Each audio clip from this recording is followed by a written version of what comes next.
Welcome to The Send, and I apologize, we haven't made a video for a long time. I'll correct that. Actually, we have made a video. A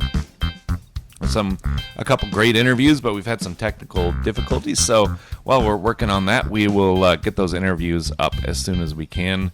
We got to redo one of them, but be watching out for that. I'm also going to be posting something here. I'm making this next series as a curriculum for home groups. The question I want to ask in this is, who is God? But I'll also be posting this to our Send channel.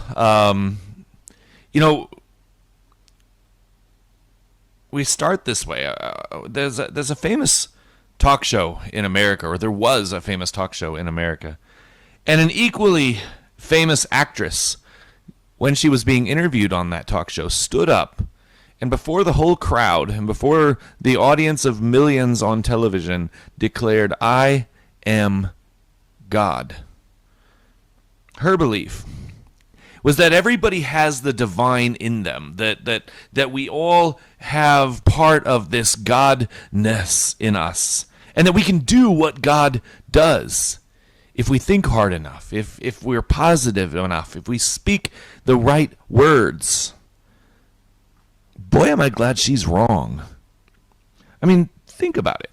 What if we, like God, could create or uncreate with our words? What if our reality was dependent on our words and our thoughts? I know how I speak, and I know how I think, and I know that I'm fallen. I'm glad that this is not the case. If we truly know ourselves and our limitations, this would actually be a terrible thing if it was true. And while it's a popular notion today, the simple biblical fact is we are not God. But we need God, but we are not God. And that's a good thing. This is a series we're going to explore who God is according to the Bible. And we start today with understanding God as our creator.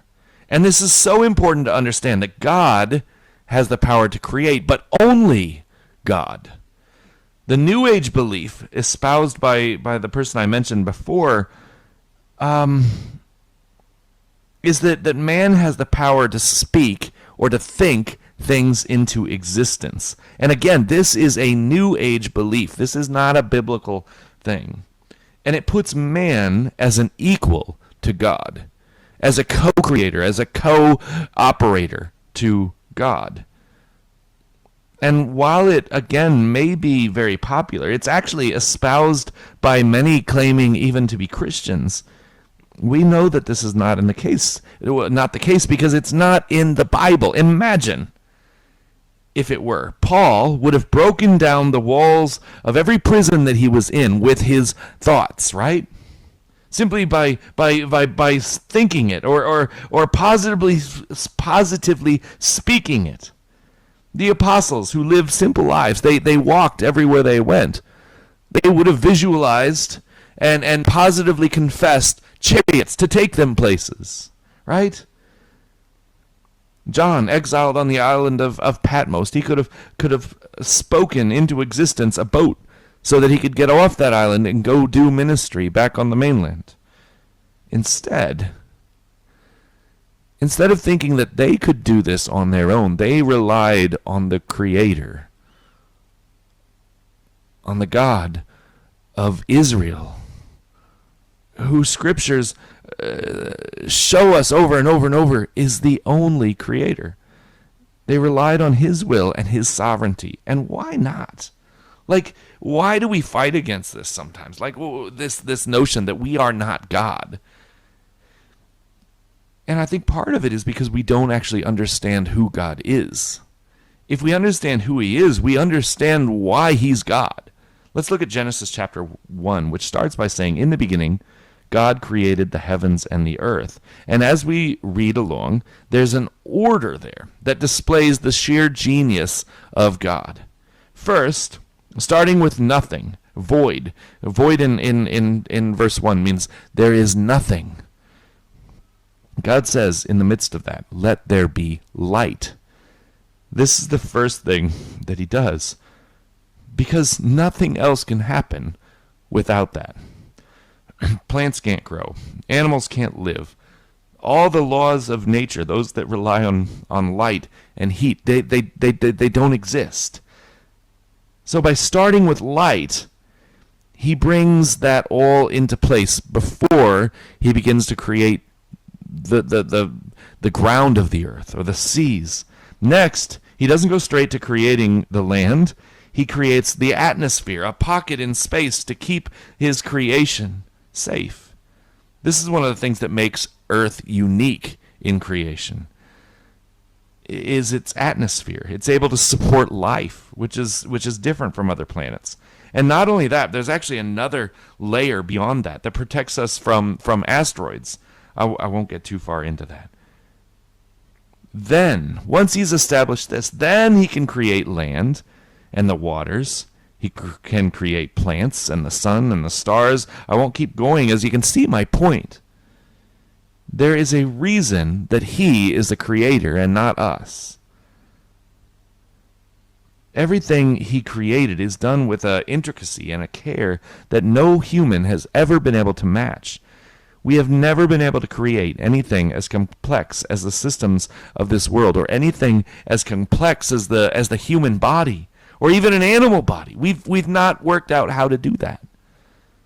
That is all to say that there is a reason that he is the creator and we are not. There's a reason that we need him. Consider yourself watching this video, right? What are you watching this video with? Your eyes. If it weren't for your eyes, you couldn't watch this. The human eye is a light-sensitive processing device that is so complex that no one has ever come close to replicating it. The eye is photosensitive or light-sensitive.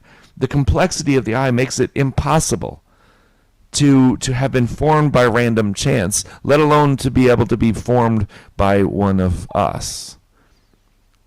You see that?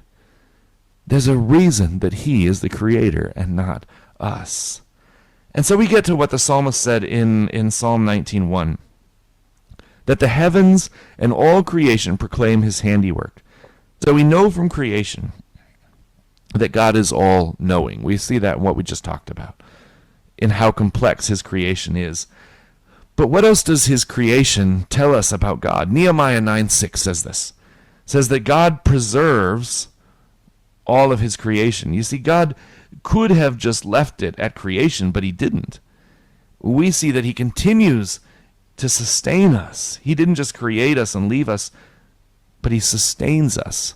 So right there, we learn something from his creation, that God cares for his creation and that he's a sustainer. Revelations 4:11 says that God's creation tells us that God is sovereign, that he is in charge, because everything was created according to his will. And not only that, but that he is worthy to be praised because of it.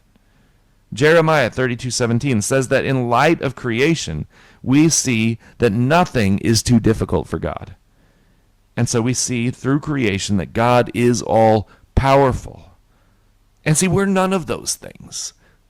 But we see our need for him through creation. I want to encourage you to discuss this using Scripture and looking at other things and other ways that creation tell us to God. But I want to tell us about God. But I want to end on this point. Revelations 4:11 again makes the point that because of God's creation, because he alone can create, he is worthy of praise and worship.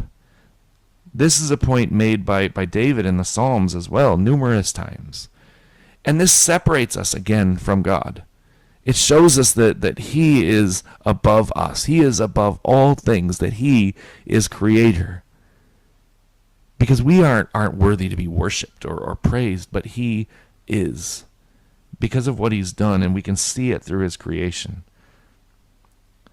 You see, God's creation reveals himself, who he is, and his nature, and his goodness, and his justice, and his love, and his power, and his might, and his eternal promises. It's all revealed in his creation.